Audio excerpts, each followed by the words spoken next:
Hi, I'm Fancy Macelli, and you're watching the Good Wives Network. The video you are about to watch is an interview we did with Katie Joy Paulson in 2019 of Without a Crystal Ball. At this time of the video, we were just learning of the deception that the Blanchard family had been perpetuating to the public. We were still early in our understanding of how factitious disorder imposed upon another, or Munchausen by proxy, works. This is not a representation of our knowledge today, nor a representation of our knowledge on the murder of DeeDee Blanchard. The accusations this woman is making about myself, Fancy Macelli, aka April Johns, is false. Fancy is my stage name that I have been using since I was 18 years old. I am also not a felon, and I did not stalk or mislead the Blanchard family. Our team is the leading crime experts on this case. We have done over 7 years of a deep dive investigation, and as Sheriff Arnott said, nothing is as it seems. We took this video down for years as it was not pertinent to our documentary nor our information about Gypsy Rose, and we wanted no further contact with Katie Joy. We have remained silent on her many issues with other celebrities. However, with her recent doxing of Fancy on the internet, we felt this should be released again. We are formally asking that Katie Joy Paulson of Without a Crystal Ball cease and desist with any further harassment of our team and request any false statements and forms of doxing stop and are removed from any of her accounts. Hello. Hello. Hey.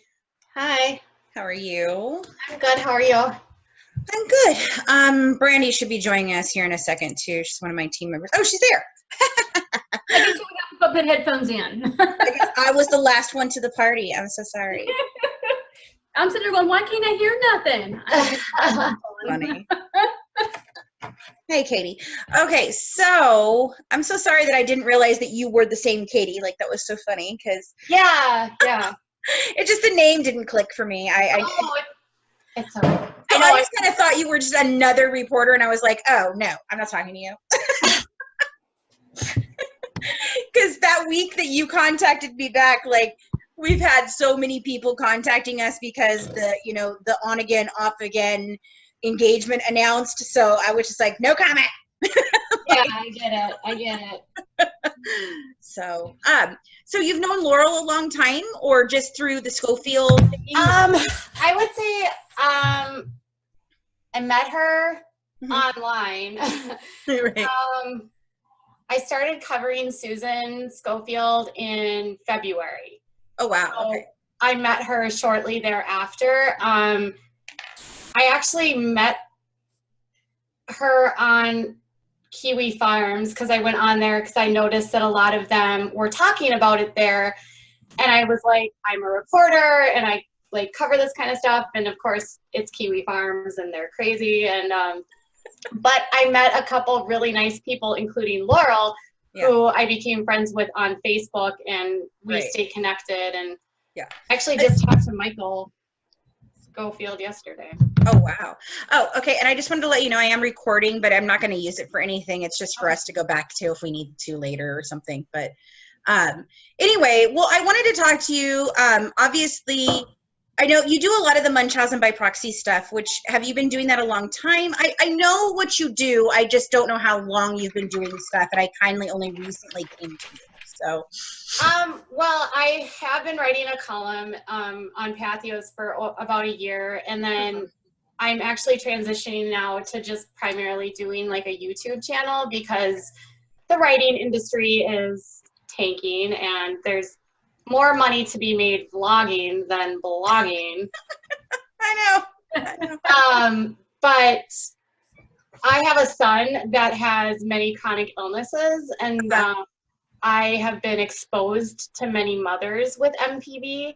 And so that's how my interest was developed, because I became friends with a woman that was doing this to her son. Oh, I see. Through the chronic and like life-threatening world. A lot of mothers love that world, right? They like take advantage of every aspect of it. They steal our resources. They take our events. They have a time to do everything that we don't have to do. So they're usually they're easy for moms like me to spot. Wow, interesting. Yeah, because when you live in this world, their stories never add up. ever. Go figure. Go figure. They don't speak the right language. Their symptoms of their children are always very vague. They can never talk about things appropriately with other parents that are going through it. And they're constantly like using us to gain knowledge and information. Mm-hmm. And so it was through that I started finding in my groups more mothers that were doing it.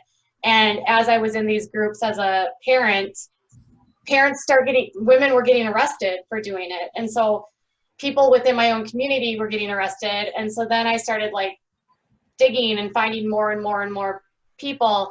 One of the first cases I was covering was a woman named DeeDee Tutt. She's in Texas. Mm-hmm. I don't know if you're familiar with her story. Her son, they were all over the news because her son got a Make-A-Wish from WWE and they picked him up with us. And he was like on People magazine and it was just ridiculous. And his name was Colby and he was 51 pounds and 13 years old. I remember that case. Yeah. Bits and pieces of it, but yeah. Yeah. Bits and pieces, yeah. Now that you're saying different things, yeah, I remember bits and pieces. I just didn't know the names. And so I started covering that case, and then her best friend, Tara DeMott, reached out to me. And Tara's the one that actually reported her Mm-hmm. and worked with prosecutors and sort of like lost everything. Like Danita, through her lies, was able to turn everyone against Tara. And Tara had to move to another state or another area, like a whole other city. And like even her children won't talk to her because Danita has convinced her that she didn't do anything. Even though Danita was tried and convicted of attempted murder, she only got a 5-year prison sentence. Wow. Gosh. Wow. So have you seen a lot of these cases? I mean, because it seems like it's become very prevalent lately. I mean, I don't know that it's more prevalent. I think the advent of social media has made it easier for these women to gain access to knowledge and to use Facebook groups. And I think it's made it it's exposed them more because people are seeing them. There's another woman in Georgia. Her name is Teresa Roth. She was recently arrested. Her son underwent multiple brain surgeries. Mm-hmm. Was in a wheelchair. She had him on oxygen. I mean, he needed none of it. Wow. It's unbelievable. It really, truly is. So you've been covering this case for a little while, and I remember I reached out. I don't remember what I think it was when the engagement got announced that I reached out because of something, and so much has happened since then that I can't even remember what it was that I was going to tell you was inaccurate, but it was inaccurate. And it was something that I had said, and I don't even remember, like you had quoted me. But the problem that happens is we do an article, and then 95 other people take that article and turn it into an article, and then somebody picks up the wrong article and gets like... Oh, I actually took it from the direct source, which was, I think you had spoken with E-News. Okay. I don't know. I don't remember what it was. It was something, there was just some inconsistencies that were really like, they weren't small, but they weren't large, if that makes any sense. It like didn't make a change in really the whole thing, but I wanted to make sure, I really wanted to make sure you had the right facts because I know you cover this case quite often. So I wanted to make sure going forward, you had a source that could give you some more information. Fancy, it could have been some of the stuff that we were led to believe too. Some things after all that came out, we started uncovering. Mm-hmm. It kind of made us look like fools. We've cut ties with the family because it's not just DeeDee. It was not just DeeDee, and all of them lie. And it's really upsetting. It's very, very upsetting. In fact, today we even found out more, and it's just... What do you mean? This case is a case that you would never... I mean, I've seen other ones. I've seen the Schofields. I've seen the Turpins. I've looked at a couple other different ones, through investigating this. This case everything else pales in comparison to the absolute layers that this case is. It doesn't... Oh, yeah, because DeeDee was a malingerer and had Munchausen by proxy, so it wasn't just I'm not even sure she had Munchausen. Like, I'll be honest. Really? No.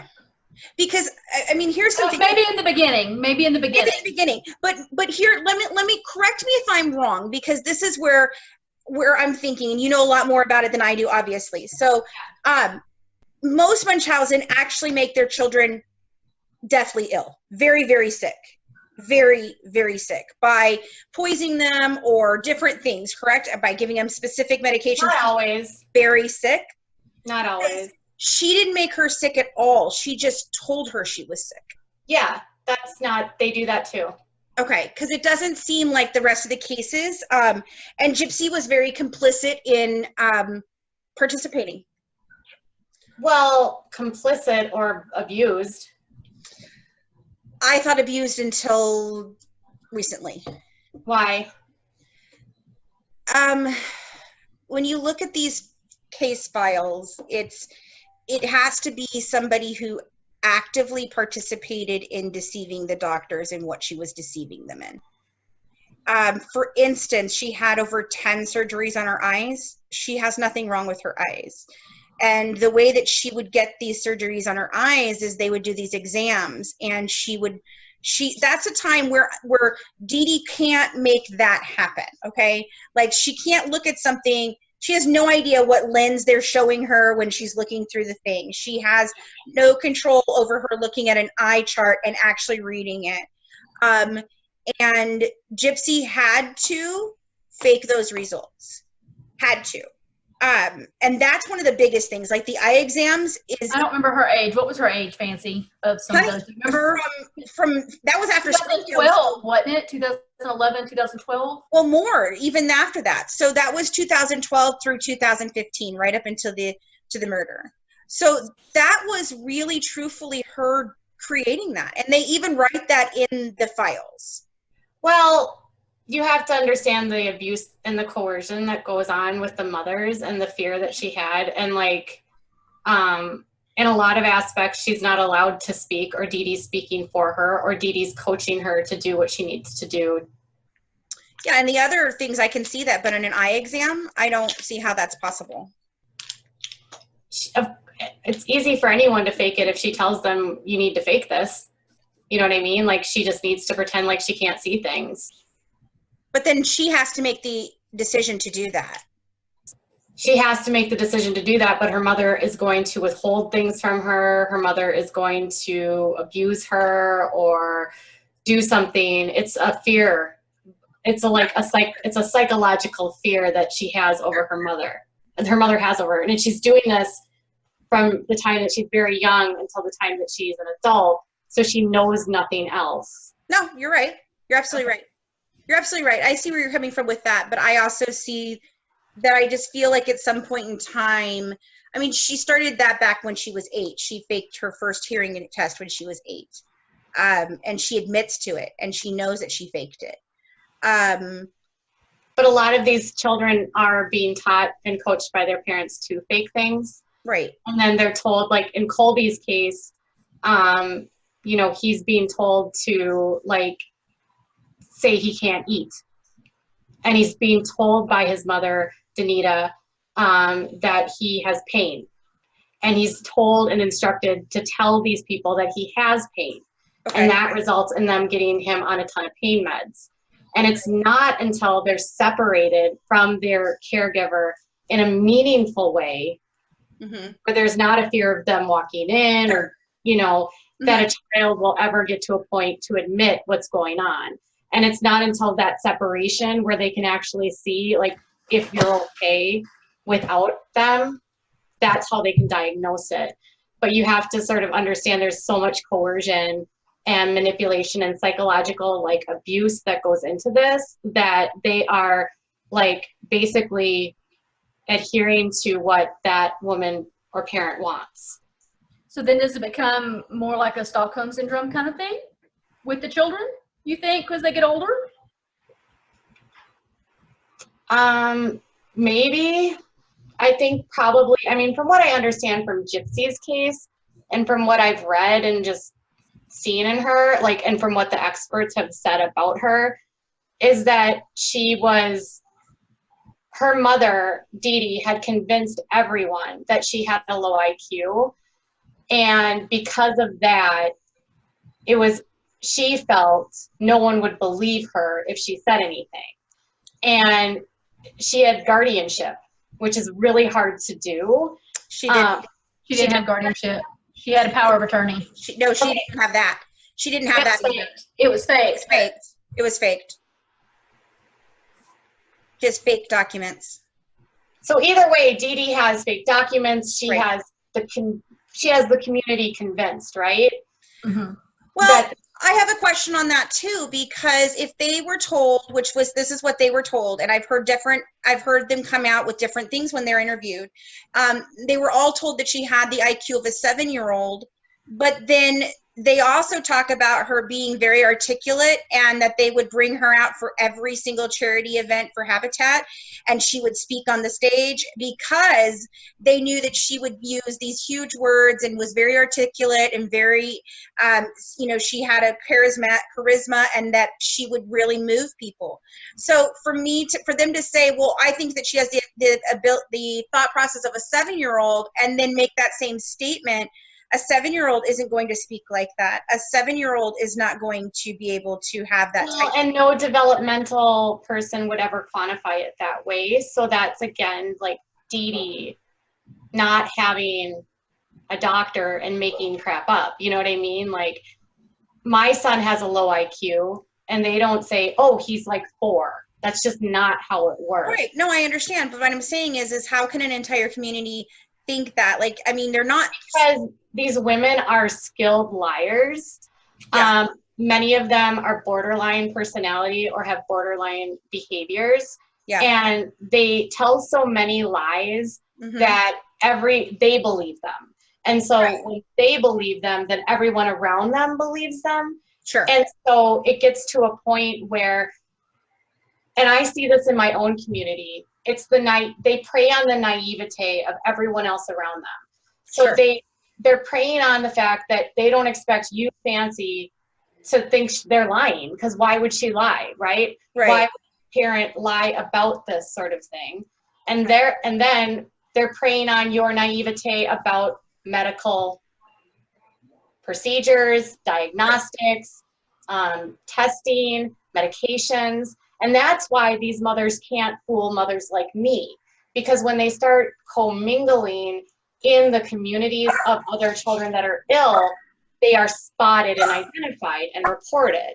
And I think that's why you're seeing it more, because they try harder to be in there. But it's easy for them to convince a layman or just a random person that doesn't have experience, because most people will always assume the best in others.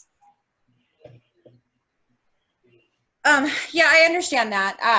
Well, I did want to talk with you. I wanted to be a source for you. I did want to, help you along your way with this, because I know you're going to keep looking into it and you're going to be talking about it. We aren't talking with them anymore as far as like current stuff, but I can definitely give you information based on what we have. Like, I have all the medical files and I have all the discovery stuff. And so I have a lot of information that nobody else has ever seen. Do you think that she's like, that Gypsy lies to this, like, does she lie to you?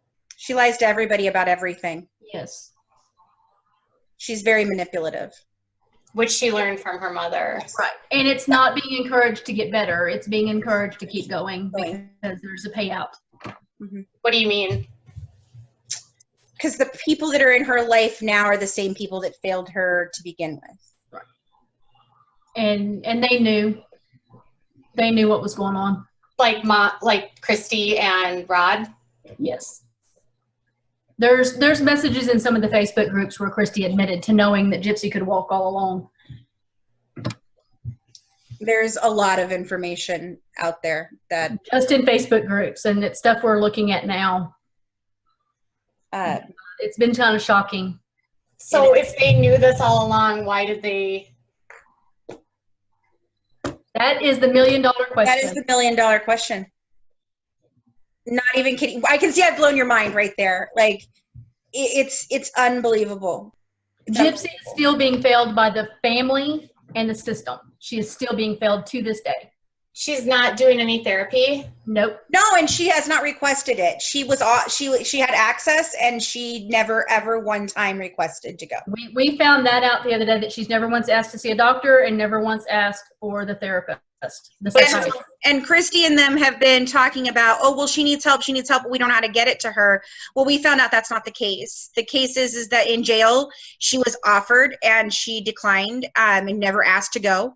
And in prison, she has many opportunities and she doesn't want to go. But yet we called that out the other day. And immediately after we called it out, then Christy, who has been, we hadn't been talking and now we are again. But now I've gotten to a point where I just had to let her go again because I can't deal with all the lies that I'm told every day by her. So she talked to me and she's like, oh, well, Dr. Phil, I'm talking to Dr. Phil's people right now to see if they can get somebody in to see Gypsy. Well, that was offered years ago. And they, she said, oh, well, he sent self-help books and he's going to see, his people are going to see her after she gets out. Well, I'm the one who told her, that you can get an injunction for somebody to actually come in and see her. Yeah. Your own private. And she's like, oh, well, I didn't know that. We did find out that prison has an actual psychiatrist they use interns for most of it. Mm-hmm. Writing to her case, the actual psychiatrist that oversees the rest of them would come in. Because of the extent of this case, of how severe it is. And it's never been asked for, never been sought out. Her new statement is she doesn't need help because Ken is the only thing that she needs to help her go forward. That what? Ken is the only person that she needs to help her go forward in life. And that's the fiance, boyfriend, whatever he is. Huh. So she now does not believe that anybody can help her but him. And nobody's encouraging her otherwise. When they do, she throws a fit and threatens to push them out of her life. And then they don't do anything. And I don't think they care because I think that this is a payout for them. This is she had told me for years that she doesn't get paid to go do these things. She does get paid. She gets paid? Christy gets paid to go do the Dr. Oz show, Dr. Phil. Mm-hmm. Oh, sure. Yeah. And she told me for years she didn't get paid. Until they offered me money to come on the show myself. And that's how I found out that she's been paid all these years. She even messages. How much is she getting paid? $5,000 an episode.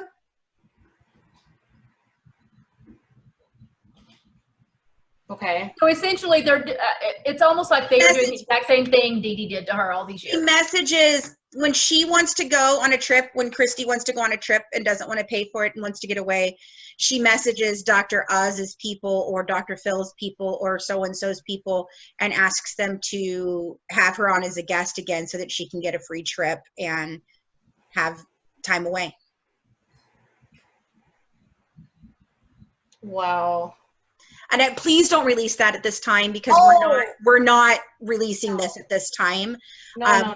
We've called a proverbial truce in the media right now so that nothing comes out on her saying anything about us and us saying anything about her, because we just don't need that right now. And she doesn't it's a convoluted mess, let me tell you. Well, how did you get involved with them?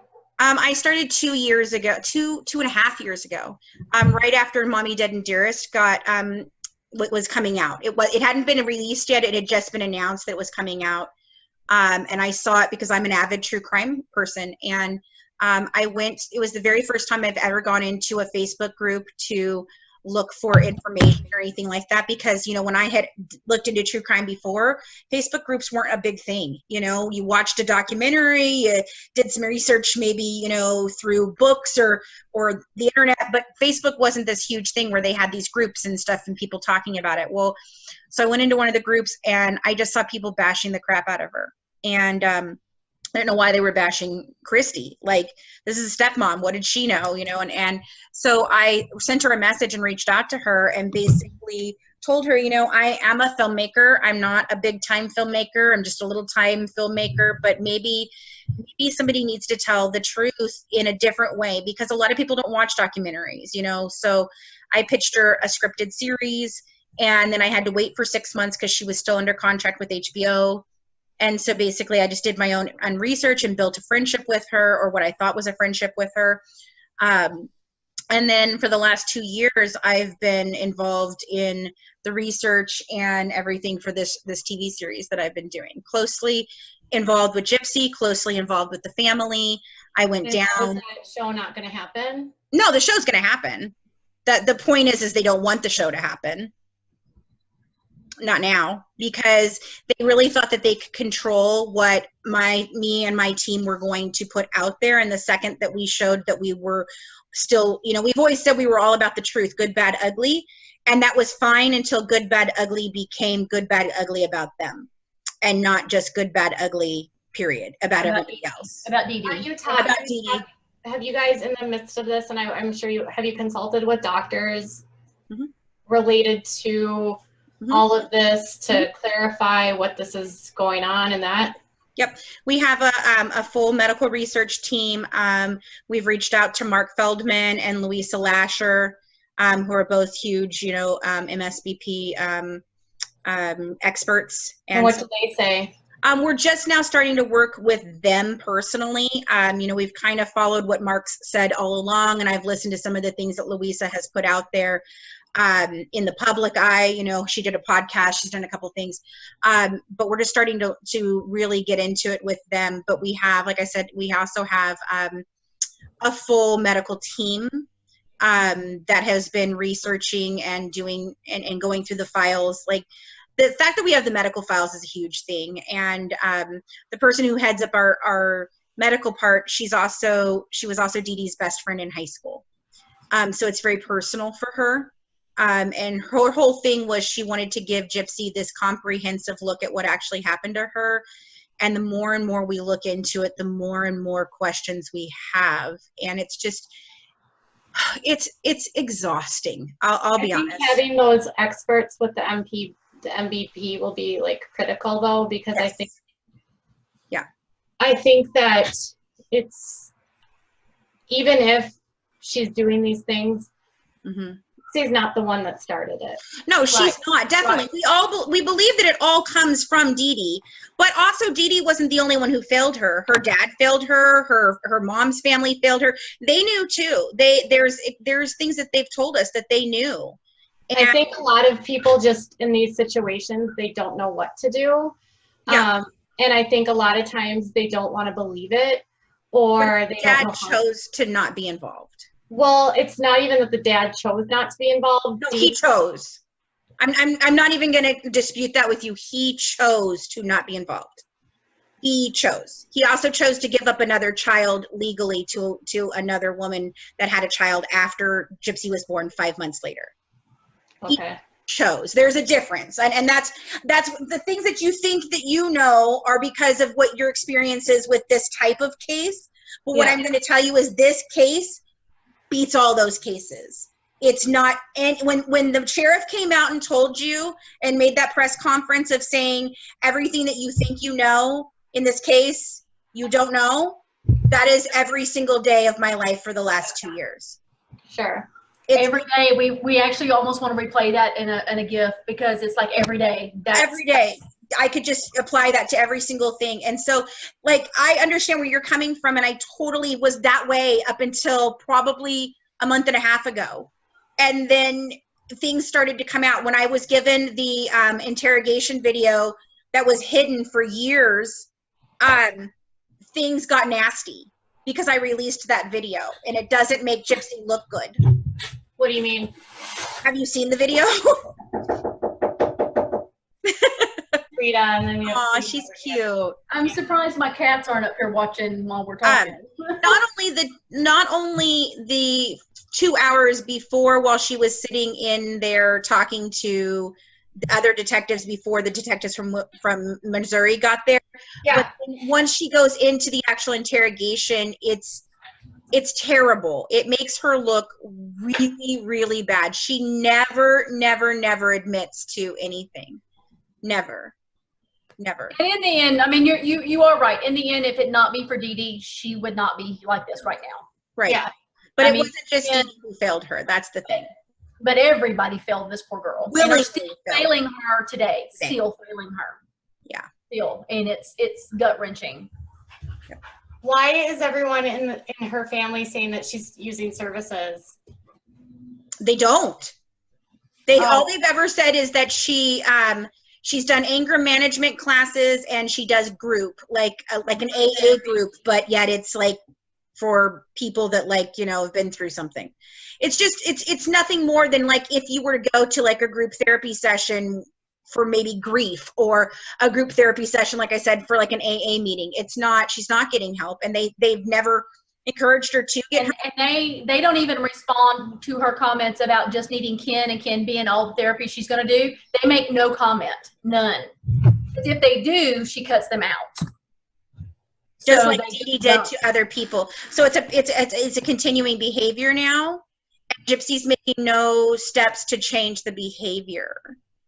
Well, I think, didn't Dr. Phil, when he interviewed her, told her that she would be at risk for repeating this because all she's learned how to do is manipulate? Yep. Yes, but when Dr. Phil came out and said that he was concerned about her relationship with Ken, yeah, he's decided he no longer counts as a voice of reason in her life. Yeah, she doesn't want to get the help from him now. It's scary. We're very scared for her. We're very scared for her. Yeah. And what is this? What's with Ken? Ken's a pen pal she met. Ken's the guy she's engaged to. Right, I know, but what's this story about? He wrote back and forth for a while and decided they were in love. Kind of like her and Nick. It's almost identical to the story of her and Nick. That's what it sounded like when she was describing it to E! News. Yes, it's identical. Everything. It's very fantasy based and not real, and it's the same pattern of behavior. So she got upset with me and one of our other co-producers because we did an article in Touch about the concern about the not just the engagement, but the fact that they were rushing into a marriage while she's still in prison. It was a very nice article. It was not in any way, shape, or form hateful or mean.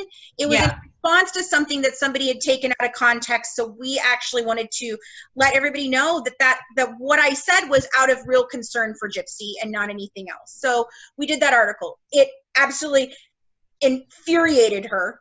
And then everything else that anybody has done that shows her in any way, shape, or form no good light, or talk about Ken or anything, she began to cut Christy off and basically told her, it's the same pattern of behavior, because what we saw in the interrogation video, and if you go watch it, you'll see, is this was not about medical abuse. The reason she wanted out was not medical abuse. It was just fine to sit in a chair and continue her life being medically abused. And maybe she didn't realize it. I don't know. I have to continue to look into that. But the reason she chose to do what she did was about a boy. And the same pattern of behavior is happening with this guy. So anytime anyone says anything about him, questions it, tells her to wait, or tries to give her any type of real meaningful advice, and I'm not just talking myself, this is anybody who is in her life at all that, speaks to her on a regular basis, that actually has a relationship with her, she turns on them. And she begins this whole pattern of like isolation and manipulation. Like she told Christy, you're uninvited to the wedding. And all these different things. And it's the same pattern of behavior. It's not killing Christy, but in a way it was, because it was emotionally manipulating Christy and making her feel horrible for even saying anything negative or being concerned for her or anything. So this pattern with these boys is very detrimental, and it's scary. You think she would like kill again? I don't know if she'd kill again, but I definitely think she'll manipulate and do things that, I mean, we spoke with a person who worked her pod and knew her very well, and her thing was she felt that within 1 to 2 years of being released that she would be back in prison again. She felt like it would be more like identity theft kind of thing. All DeeDee did was lie. All that's all she knows. Yeah. And then she has some sort of personality disorder, like borderline or I would guess borderline because of the trauma. Right. I mean, that's does she intensely love and then like equally hate just as fast? Like, yes. Yes. Yeah, I would guess that she's probably borderline. Yeah. And we've got about 4 minutes left. She definitely fits borderline personality. There's a lot of narcissism there, but again, all of that's been learned behavior. Everybody. Yeah, narcissism and borderline kind of overlap and Each other. Yeah. Right. they look like each other, but they're not like the same. Right. But 25. I was just talking about another celebrity, Amber Portwood, who is a teen mom. She has borderline, but I also think she also has narcissism too. And I was on the NAMI website, and they said 25% of people that have it are also narcissists. Yeah, well, what we're seeing is this, like, oh, I want my privacy. Oh, I don't want anybody to I want the media stuff to end. Like, that was one of the reasons why she was like, well, I don't want to work with you anymore, because if you do your show and you keep doing what you're doing, no one's ever going to stop talking about me. And I was like, honey, no one's ever going to stop talking about you regardless. It doesn't matter whether my show is made or doesn't made. You're in the media, and that's what's going to happen. And yeah, I mean, then she sends out emails. And then she sends out emails to Facebook people calling them her dearest friends and asking them to share these emails to people who have tried to destroy her, hurt her, everything. And now her mom, you know, Christy is over there with a woman who has done everything for the last 6 months to try and do anything to destroy them. She tried to get the fraud case opened back up on Gypsy. She's tried to say that Gypsy, like currently right now, there's a page that she runs that calls Gypsy a retard by day and a sex-crazed horn dog by night, looking for internet killers on the internet. And now Christy is all BFFs with her.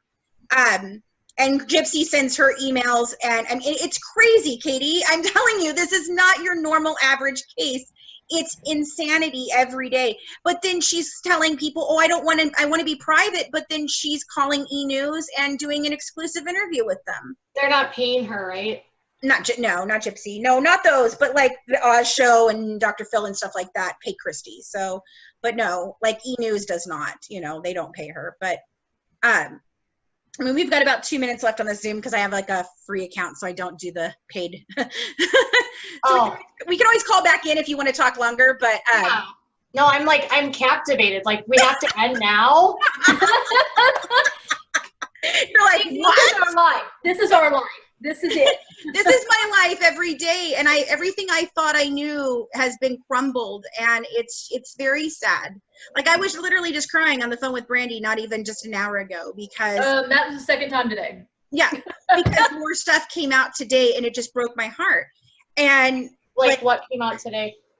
Well, stuff about Christy. Some of the more about Christy, and now she's feeding all this information to this woman who months ago she was begging me to find out how to not release any information to her, and now she's willingly handing it to this woman to just tote around.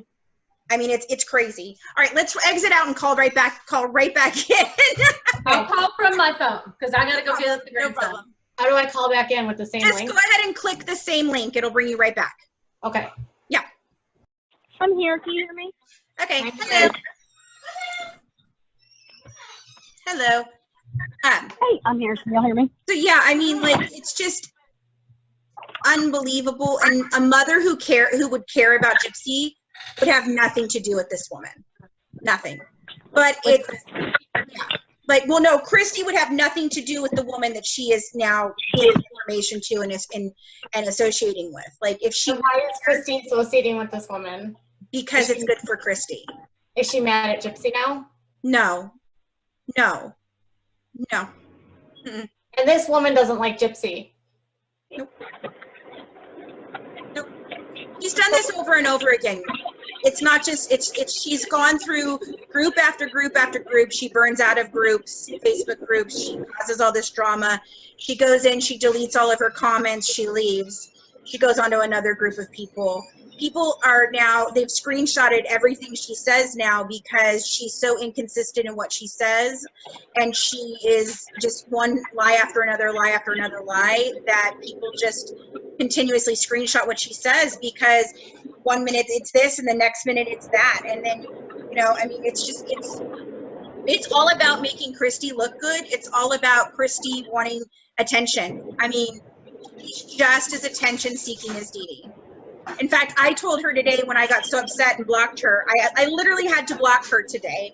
I told her, you're worse than 9,000 DeeDees, because this is different. It's not a sickness. Like if DeeDee really did have Munchausen by proxy, that's an illness in their brain. Yeah. You are not ill. You are just you're just excited because you're in the news and it makes you feel important and you look good and you want to look good. And whenever we started to uncover anything that made any of them not look good, then that's when the break began to happen. And I'm thankful for it, because I feel like it's the only way we'll get a truthful telling of the story now. But well, and Christy's main concern right now, for the very first thing for Gypsy to do when she gets out, is to get a nose job. I mean, that to me was flooring. A nose job. I can't see. Was there an expression? Because I'm on the phone, I can't see. Oh, the look on her face was priceless. It was priceless. Yes. She posted that in one of the groups within the last couple of days. That the plan is they're getting her a nose job is the first thing they're doing when she gets out. It's not a very attractive nose, but not the first thing I would do when you get out of prison. No therapy. Right, that would not be my concern when I got out. Yeah, no. That was, yeah. Mm-hmm. Are they hoping Gypsy can never profit off of this. Yes, she can. She can. There's no son of Sam laws in either Louisiana or Missouri. Disgusting. Yep. They've actually been abolished in a lot of states. People don't know that, but it is the thing, and so yeah. I mean, she can write a book. She can do all kinds of things.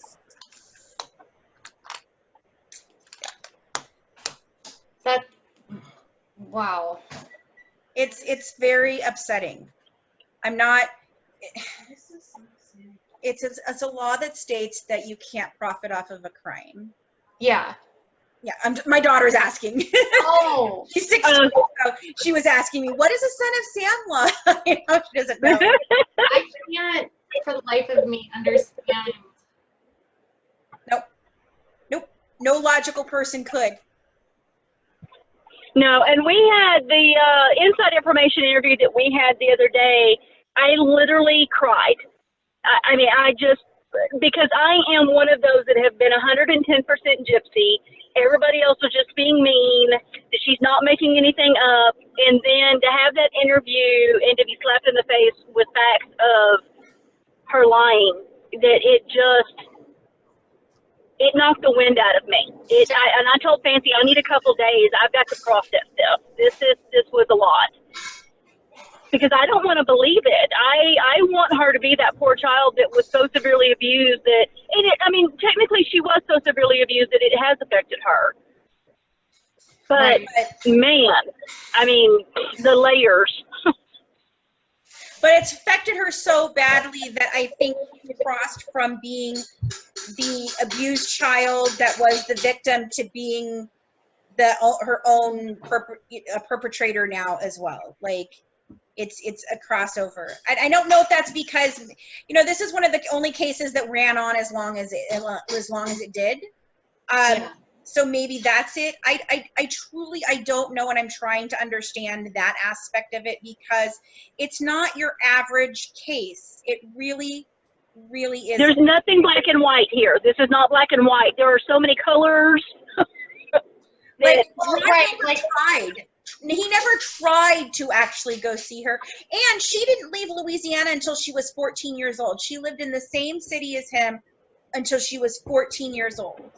And her dad never saw her? Hardly ever. Did DeeDee, try to keep him away?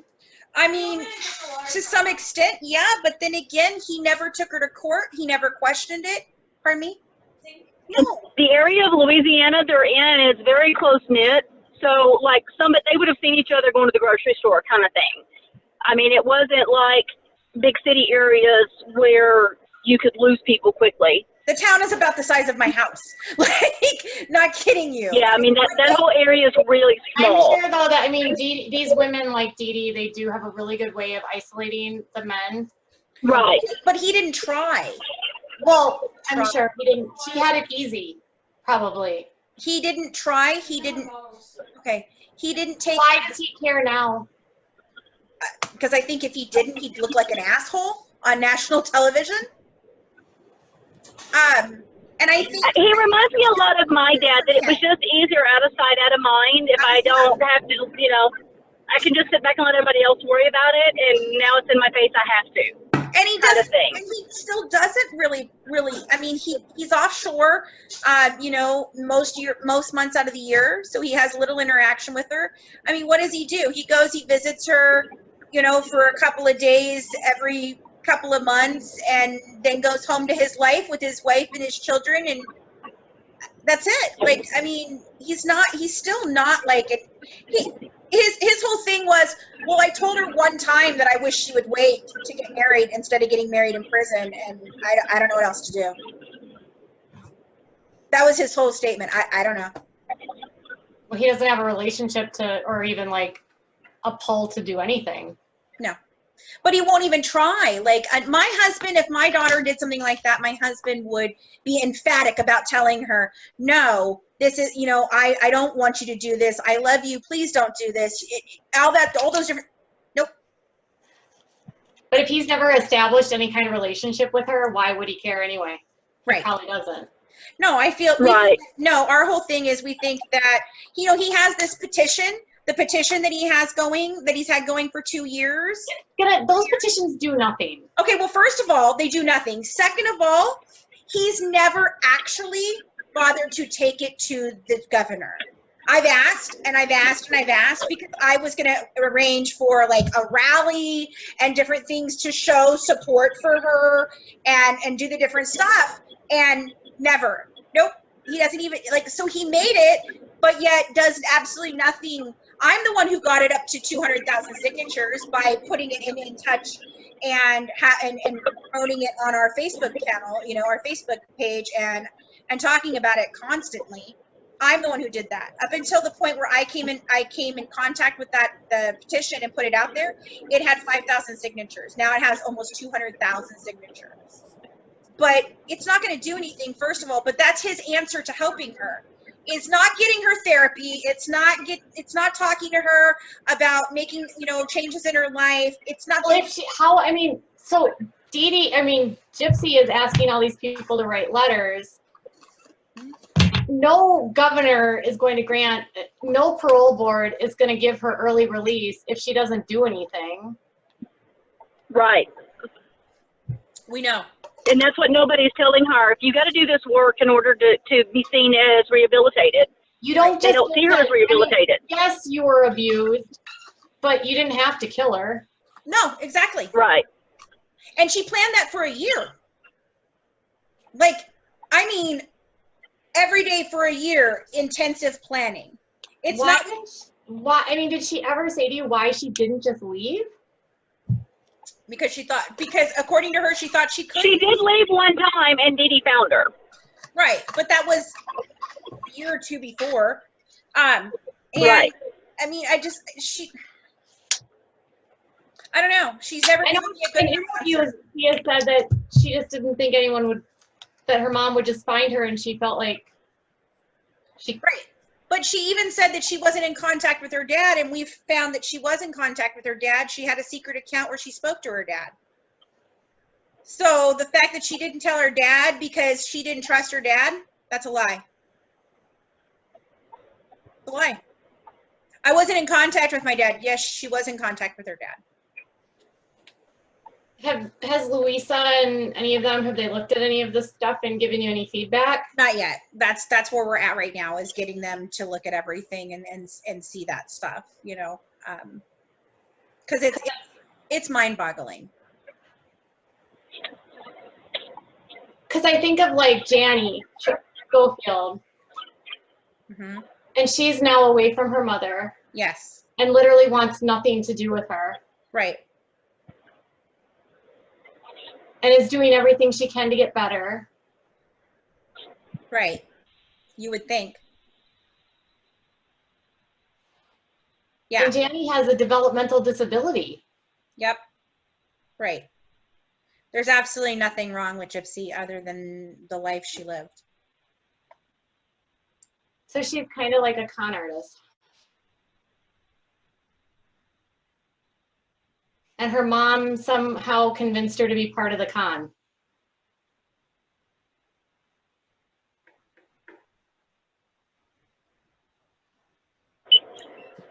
Sorry. My phone's dying and I'm trying to get it. Yeah, kind of. I mean, that's what we're seeing at this point. And I mean, I understand it's still abuse. It's still conditioned, learned condition, you know, it's all still that. But the fact of the matter is she has been away for 4 years now. Okay. Her mother has been gone. She's been in prison. She was on a ward that she was given special privileges and extra time and things like that. And she blew it. She did things where she got herself thrown off that ward because of things that she did. Like somebody asked her and approached her to put money on her books for them and give it to them to use in the commissary. She knows that's illegal. She knew it was illegal. She knew it wasn't right. She went ahead and did it. She got in massive trouble, and she could have actually copped another felony charge for it, but the warden chose not to do that. He just took her off and took her privileges away. Is that why she can't talk on the phone as much anymore? No, that's a prison-wide thing. That's a prison-wide thing. Yeah, that has nothing. And another thing that happened that was kind of telling was that she tried to get a guard in trouble. Yeah. Because the guard refused to be buddy-buddy with her. Mm-hmm. Huh. She filed an actual grievance against the guard trying to get her in trouble. Saying that they knew each other because they went to the same stuff. Yeah. Yep. Because this officer, this guard was involved in, she does Vision Con and everything, and so one of the inmates would ask her what she had done over the weekend, because that's what they do, because you know, they don't have a life. So she answered, "Oh, I went to Vision Con, blah, blah, blah." So then Gypsy immediately like ran up to her and was like, "Oh, I was big in Vision Con," and she was like, "Yeah, I know, Gypsy. Okay, I know." And so that upset Gypsy. So she walked away because she didn't get the response she wanted from this guard. And then the next morning, the guard was brought in and a grievance had been filed against the guard, stating that she should not be working that pod because they had a previous relationship. He had never laid eyes on Gypsy one time. Just that they had gone to Vision Con at some point in time with thousands of people and could have possibly crossed paths. Them and 2,000 of their other friends, you know. Right. So it's not, I mean, it's a different story. I mean, that's the thing. And that's what we're working on, and it's really hard. It's. I think we came up with earlier that we could do a whole series on each person involved in this case. Do you think just that much? Do you think she's a danger to society? Yeah. Yeah. I think she'll scam people, and I think, sadly, I didn't believe that until recently. Yeah, I didn't either. I was a holdout for that one until just recently. Yep. I worry. I'm very worried for her and her ability to make appropriate decisions. And I think the reason that they don't talk to her about Ken and being concerned about that is because it's much easier for her to come out and be married and go to Ken than for them to have to deal with her. Right. So it's another abandonment almost of just like, oh, well, you're someone else's problem now, you're not mine. Unbelievable. I know. What's Ken like? He's a douche. Is he? He's a bartender. He's a 28-year-old bartender. Mm-hmm. And he's a narcissistic a-hole. He's very rude. He's very dismissive. He's controlling. He pops into Facebook groups and makes weird, ugly comments and starts drama and then pops back out. He was told. I would love to see these screenshots.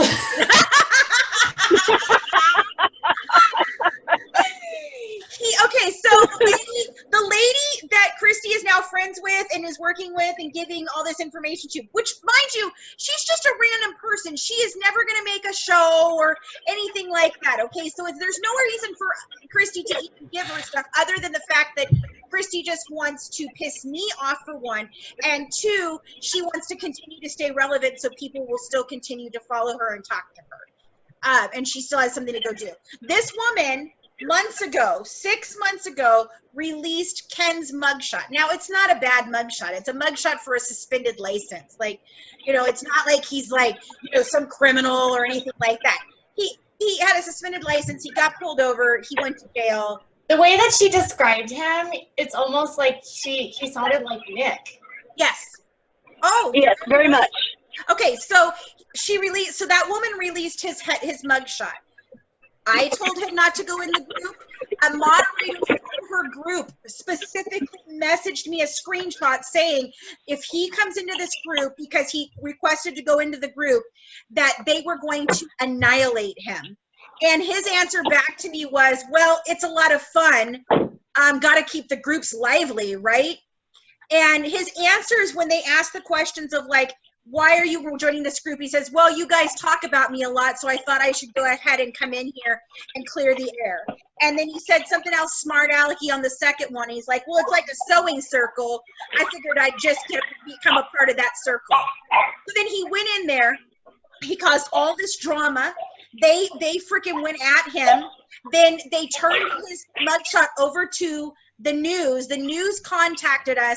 I was able to squash the freaking article, but this all started this chain of events of him releasing her mugshot, and I mean, just on and on and on, all this stuff.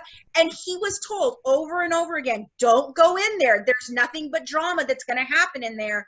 And he thought it was fun to go in there and poke the bear. And then basically came to me when he couldn't figure out what to do to try and clean it up. Even though he doesn't like me, he wanted me to try and clean it up. And from his like intentions are like, is he seeking anything out of this, or does he really like her? Your guess is as good as mine. I haven't figured out his game plan yet. I don't know if he's just a guy who likes to control people. Obviously, anybody who's going to go and have a relationship with somebody in prison that they did not know beforehand is not in a right place mentally. Like, they're not in a good space. You know what I mean? Dude, they need to be on Love After Lockup. Right. No. Well, we've talked about that. We've all joked about it. Because those people are crazy. Like, No, absolutely. We've talked about this. So I don't know if he's just a guy who thinks that she's been manipulated before and he can control her, which he is. By all means, he is controlling her. He's not encouraging her to get help. He's not encouraging her to get help. He's very controlling in the things that he says to other people, and I don't even think he realizes that we know he's controlling. I think he thinks that he has us fooled, but he does not. It's like the word choices. You know how you can just see word choices of people that speak in a specific pattern, that what they're really trying to hide. Like, that's exactly what you get from him. Or if he really thinks that when she comes out, possibly there will be some huge payoff for him. I don't know. Like, he says he doesn't want people to know who he is, but then he goes and takes pictures of himself on a street sign with a big sign that says "Happy Birthday Gypsy" and post it all over the internet. He says he doesn't want anybody to, contact him on Facebook, but yet then he goes in Facebook groups with 30,000 people and starts crap. It's like, it's dizzying. It is dizzying. I've never seen anything like this. I have been in so many true crime, investigation things that I've followed, and nothing like this. I've never seen any of the other. Now, like I said, after coming to this case, I went and looked at so many other cases. I've never seen anything like it in any of these other Munchausen by proxy cases. I don't think there's been one that's had this much press. I just think that there's not anything that looks like this. Well, I don't think there's one but there's also one that this is so off the wall. The kids don't normally murder their parents. Right. Well, and most of them don't go 23 years in this kind of relationship. Right. And so, I mean, we have a young adult who has been warped. And, we talked about it the other day, Brande and I talked about it, of saying that, DeeDee basically designed her own murderer by being the only influence in her life, by Rod and Christy not participating, by her aunts and uncles not participating, you know, by this. So it was only DeeDee, and she never let her go to school. She didn't let her have real relationships. In her interrogation video, the first thing that she says when the guy talks about Aaliyah is her, without even blinking, her answer was, "Oh, well, Aaliyah's always been a bully to me." But yet Aaliyah's supposed to be this best friend of hers that was her big sister and she confided in, but in a second, Aaliyah's always been a bully to me. And when she came out about the act and she was like, I'm going to sue the act, she did that without asking anybody if she could or anything, you know, like she just flew off the handle and called the press and answered one of the people that had been emailing her and did that. And like, we had to go back and explain, no one is suing Hulu. No one is suing the act. That can't happen, blah, blah. Why didn't Hulu interview her? Because Michelle Dean didn't want anything to do with them. I mean, she was smart enough, because I think she was smart enough to realize. She caught on to Christy early on and wanted nothing to do with Christy. Yeah. Some of the stuff that we're hearing is most of the people that have looked into this case wanted nothing to do with the family. And we're just now finding stuff out. And so but it's anyway, like, when she did that, okay, this is me from an ethical point of view. Why is it okay for Michelle to profit off of a story and then completely ignore them? That's not okay. I agree with you. I totally agree with you. That's been my stance the whole time. I thought it was whether or not you like them or not shouldn't be the factor. No, exactly. If you're going to take a story which is going to make you millions of dollars, right, and then ice the family out by not even giving them interviews, right?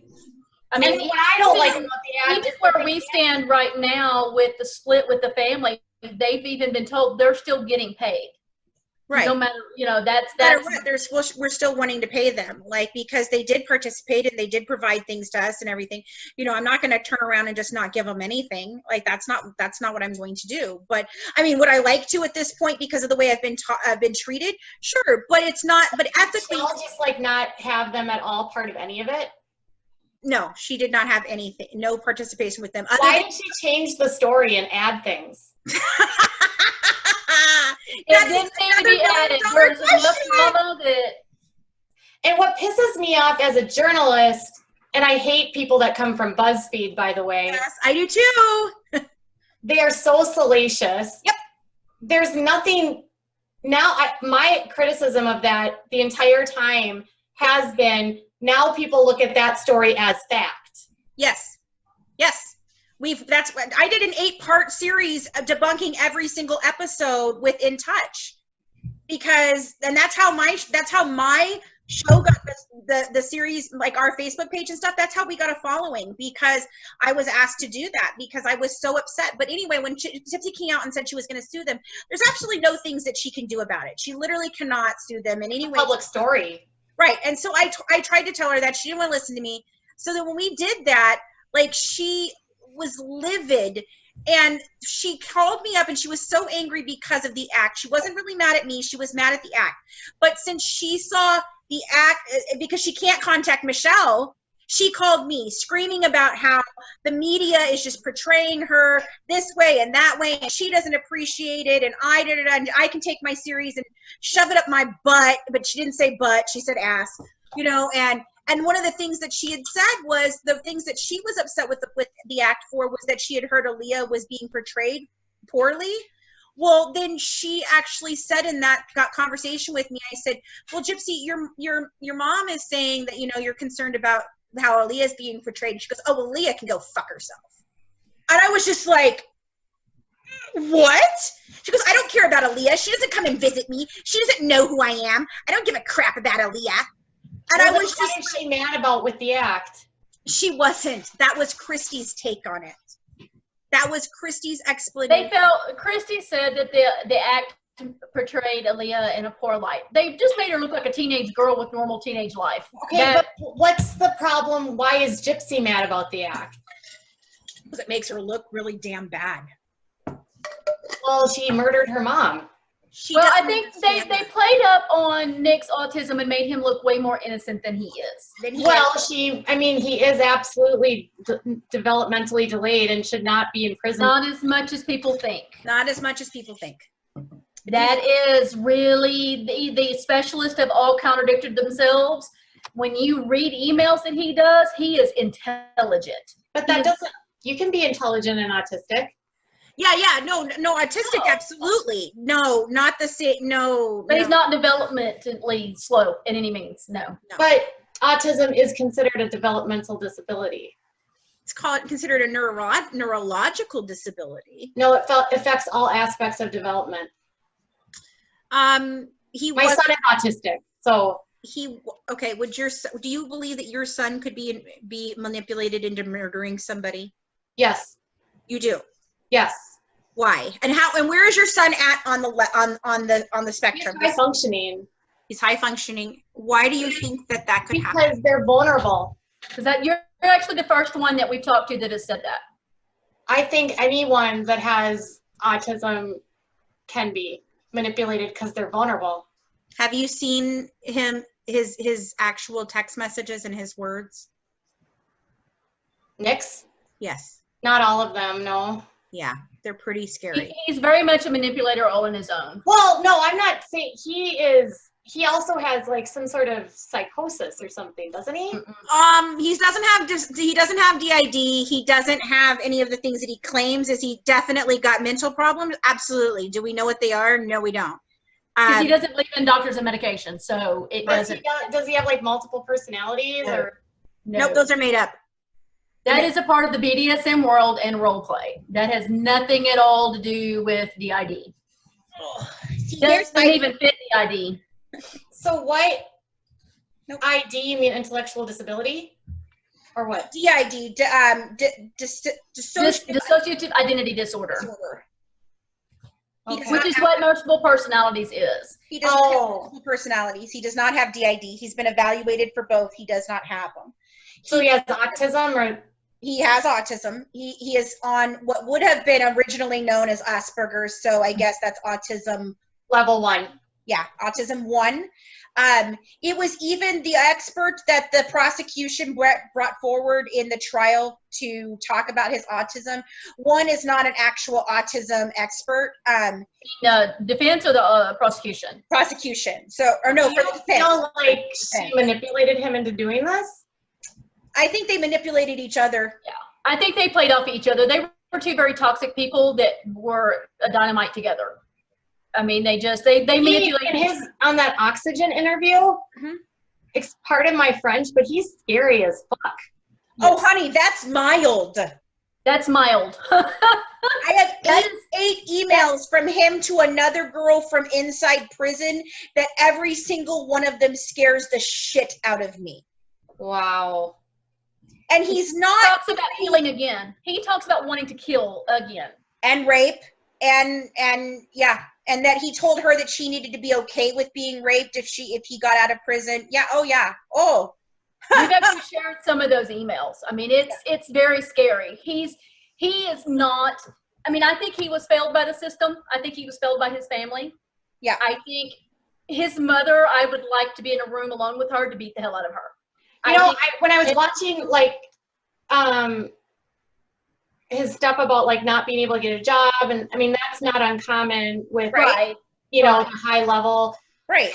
It all depends on, and a lot of people that have level 1 autism also have other underlying mental illnesses. A lot of illnesses, like ADHD can be comorbid, anxiety, depression. Right.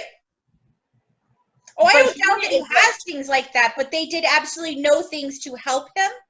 His dad doesn't believe in medicine. He doesn't believe in medicine. His dad doesn't believe in therapy. He doesn't believe in therapy. His mom even talks about the fact that he was on medication, went to see his dad, came back, wouldn't take the medication anymore. For what illness? We don't know. We've never found out. There's literally nothing you can take for autism. It doesn't. Right. So the thing is the one thing that always caught my attention is they always say that he was so mentally slow and needs help and can be manipulated. Then how did they not notice him getting on a bus that just the bus ride alone was 19 hours one way? So you're looking at 40 hours on a bus, not to mention the time you're away just for him to go to the movies that day. What was his, do you know what his IQ is? They had two different numbers. I don't know what they were. Well, Each doctor had a different one. And he was also told by his he wasn't given one beforehand, and he was told by his lawyers how to make himself look differently so that he would be more sympathetic for the jury. And that's in his words to in an email. Yeah. Does he have a lower IQ? It was 82.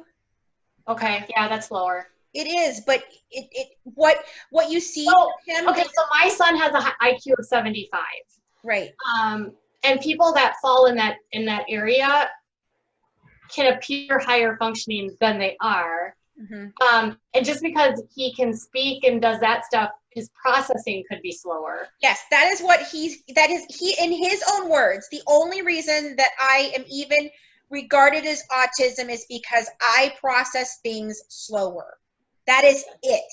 That was his own words. That's not really how they diagnosed autism, though. I know, that's what I'm saying, but that's his words of how he explains why he is autistic. That's the only reason why he believes he is autistic. He says there's nothing else wrong with me. I just process. So he must be fixated on, like, autistics often have, like, their special interest, right? Mm-hmm. So his special interest must be like BDSM. Oh, you're frozen. Are you frozen? Can you see us? Okay. So his special interest must be rape and murder. BDSM. BDSM. Yeah, it's BDSM and rape and murder. That's his obsession. Yeah. And he is obsessed with it. It's not just a small thing. It is his God, my son did dinosaurs. And that's why he has the personalities, because each one has it, and that's a very real world in the BDSM community. They have personalities that go along with their scene or whatever persona they're doing at the time. And not to mention that Dr. Phil hit on it when he was talking about him. It's a buffer, so he can sit and say to himself, "Oh, well, I don't think this way. Nick doesn't feel like this. Nick doesn't want to rape and murder Victor is the one that wants to kill people. Nikolai wants to kill people. Now it's Nikolai. No, we don't even. Yeah, he don't even have Victor now. It's Nikolai. Yeah, Victor is no longer with him. He's morphed into Nikolai. That's not how that works. It's not how it works. That's not how this works. Have you met him? No, I've just talked with his father, and I've read a bunch of emails from him. I would love to talk with him. I would love to. He will talk to me because he knows that I don't like him. So, I mean, I was very vocal in the beginning of how I felt, and so he won't talk to me. But I've tried to explain to him, I'm like, all I have is bad stuff about you. I have nothing good. I don't know what you were like at 6 years old as a boy. I don't know if, you had some head trauma or something happened to you or what those things. I don't know that. So unless I know those things, the only thing I can draw off of is what's in the public eye, the emails that I have, and the court case, and that doesn't paint a good picture for you, bud. I'm like, I don't have to. Oxygen interview made him look like a psychopath. Oh, made him look like a psycho. The first interview made him look like a psycho, and it's what made him. It's what got him first degree murder. I don't know why people don't tell him to stop freaking talking to people. Because he literally says he deliberated. Yeah. He deliberated. He talked about after murdering him, it was the best days of his life. Yeah. But same thing with Gypsy. Like, she was able to just sit there in the beginning of her interrogation, and she was sitting waiting for the Wisconsin or the Missouri detective to get there. Now he has 14 hours of it. She only has 4 because she went to the hospital. So we don't have the time period where she went to the hospital. So you only see 2 hours, and then they finally arrive. So the 2 hours beforehand, she literally sits and talks about trips to Disneyland, the St. Louis Arch, how to save money to go to Disneyland, what house in Harry Potter she is in, as if nothing has happened. She's just sitting there talking with an old friend about her life. She never asks for her mom. She never says, "Why am I here?" Nothing. Literally just sits on a couch and acts as if nothing is happening. And eats 2 sandwiches. And eats sandwiches.